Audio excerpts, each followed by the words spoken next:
Concernant l'islam, sur Internet et dans la sphère médiatique, on entend souvent tout et son inverse.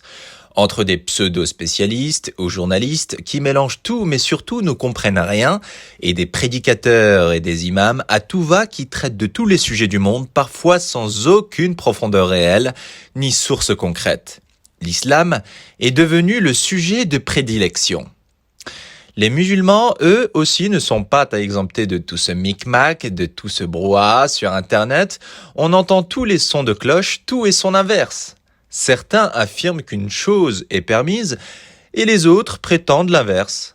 Certains disent qu'il faut se méfier de tel ou tel imam et les autres disent que les premiers sont dans le faux, qu'ils sont des exagérateurs ou mettent tout simplement en garde contre eux.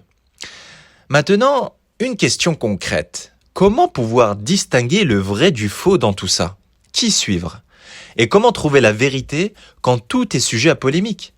Eh bien, même si le problème peut sembler compliqué et insurmontable, la réponse, elle est simple. En effet, l'islam est la vérité émanant d'Allah, et Allah l'a transmise aux hommes au travers des prophètes. C'est pour ceci qu'Allah nous dit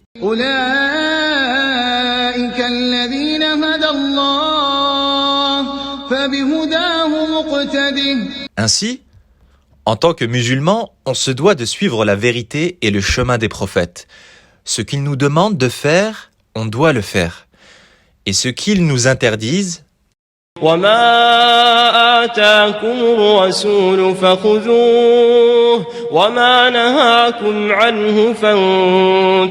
sauf que depuis la mort du prophète sallallahu alayhi wa sallam, nous n'avons plus de prophète, plus de guide ou de lumière pour nous montrer ce qui est bien de ce qui ne l'est pas.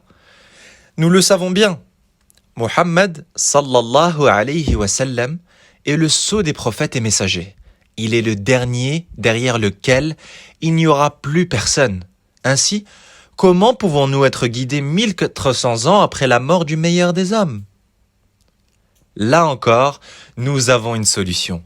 En effet, le messager d'Allah sallallahu alayhi wa sallam a dit « Les savants sont les héritiers des prophètes. » Et les prophètes n'ont pas laissé comme héritage des dinars ou des dirhams, mais ils ont laissé comme héritage la science. Celui qui l'apprend aura certes pris la part complète. Les savants sont donc les héritiers des prophètes. Ils ont l'héritage de la vérité et de la révélation. Les suivre retient donc à s'accrocher à la voie de la vérité. Et les savants, depuis toujours, contrairement à beaucoup d'entre nous, ne donnent pas leurs avis ou leurs opinions personnelles sur la religion. Ils s'accrochent à la vérité, qu'elle soit plaisante ou non. Les savants ont eux-mêmes leurs propres moyens de transmettre l'islam, et ceci depuis plus de 1400 ans. Le moyen n'a pas changé. La méthode a toujours été la même. Chaque savant en islam est spécialisé dans une science. Certains sont des experts du Coran, de sa lecture, d'autres de son explication ou tafsir. Certains connaissent très bien le hadith, d'autres le fiqh ou la jurisprudence islamique. Et selon la spécialité du savant, le cheikh ou le savant donne des cours quotidiennement dans son domaine d'expertise. Chaque jour, il s'assoit sur son minbar et il ne fait pas un cours où il raconte aux gens ce qu'il pense sur telle ou telle chose. Non, non. Le savant explique un livre de référence dans la science dans laquelle il est expert. Par exemple, si le savant est spécialisé dans le hadith, il va expliquer le Sahih d'Al-Bukhari. Et comment se passe l'explication? Eh bien, là encore, rien de bien miraculeux. Un des étudiants du savant, souvent l'un des meilleurs ou des plus proches, ainsi l'étudiant lit le livre et le cheikh explique le passage aux auditeurs. Les auditeurs ne doivent pas uniquement écouter les paroles du savant et la lecture du livre, non. Normalement, ils doivent apprendre le texte qui est lu et profiter de l'expliquer. Le savant devient donc le garant de la bonne compréhension et interprétation de notre religion. Eh oui, en France, on a souvent tendance à l'oublier, mais pour comprendre la religion islamique, il faut apprendre et mémoriser. Sans mémorisation, on ne peut pas prétendre comprendre l'islam, encore moins en parler ou avoir un avis sur la question. Cette méthode est bénie. Elle permet aux musulmans partout dans le monde d'avoir les mêmes références, les mêmes bases, et à ne pas varier avec le temps.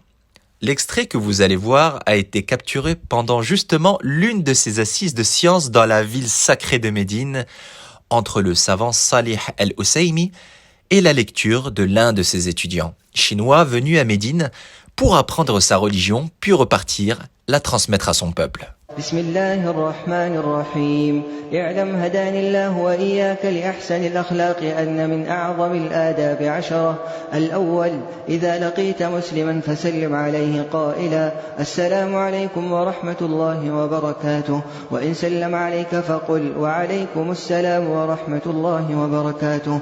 الثاني إذا أردت الدخول على أحد فاستأذن واقفا عن يمين الباب أو يساره فإن أذن لك دخلت وإن قيل لك ارجع فارجع. الثالث سم الله في ابتداء أكلك وشربك قائلا بسم الله وكل بيمينك وكل مما يليك وإذا فرغت فالعق أصابعك وقل الحمد لله. الرابع تكلم بطيب القول في خير واخفض صوتك متمهلا في حديثك وأنصت لمن كلمك مقبلا عليه ولا تقاطعه ولا تتقدم بين يدي الأكبر بالكلام. الخامس إذا أتيت مضجعك فتوضأ ونم على شقك الأيمن واتل آية الكرسي مرة واجمع كفيك وقرأ فيهما سورة الإخلاص والمعوذتين وانفث فيهما وامسح بهما ما استطعت من جسدك تفعل ذلك 3. السادس إذا عطست فغط وجهك بيدك أو بثوبك واحمد الله فإن شمتك أحد فقال يرحمك الله فقل يهديكم الله ويصلح بالكم. السابع رد التثاؤب ما استطعت وأمسك بيدك على فيك ولا تقل آه. الثامن إذا انتهيت إلى مجلس فسلم واجلس حيث ينتهي المجلس ولا تجلس بين الشمس والظل ولا تفرق بين اثنين إلا بإذنهما ولا تقم أحدا من مجلسه وافسح لمن دخل واذكر الله فيه وأقله كفارته فتقول سبحانك اللهم وبحمدك أشهد أن لا إله إلا أنت أستغفرك وأتوب إليك.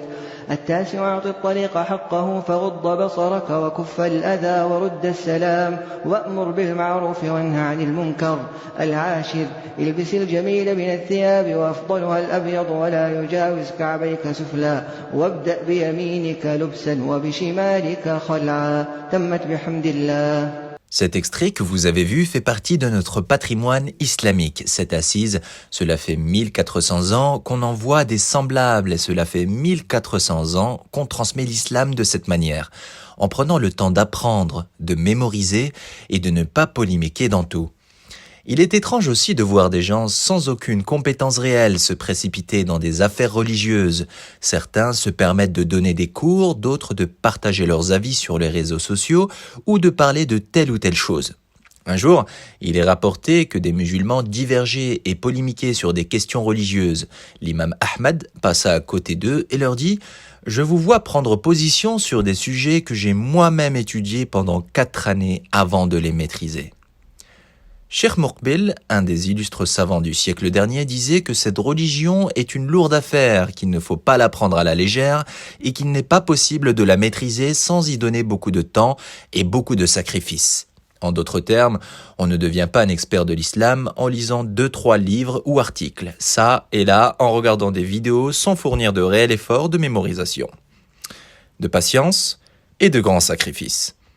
On n'a jamais vu un footballeur devenir professionnel en mangeant des kebabs et en passant des après-midi et des soirées à regarder Netflix. Comment peut-on alors croire qu'on peut arriver à maîtriser les principes de l'islam en faisant la même chose ? Nous demandons à Allah de nous accorder la bonne compréhension de l'islam, de nous accorder la sincérité dans nos actes et d'unir les cœurs de tous les croyants sur la vérité unique.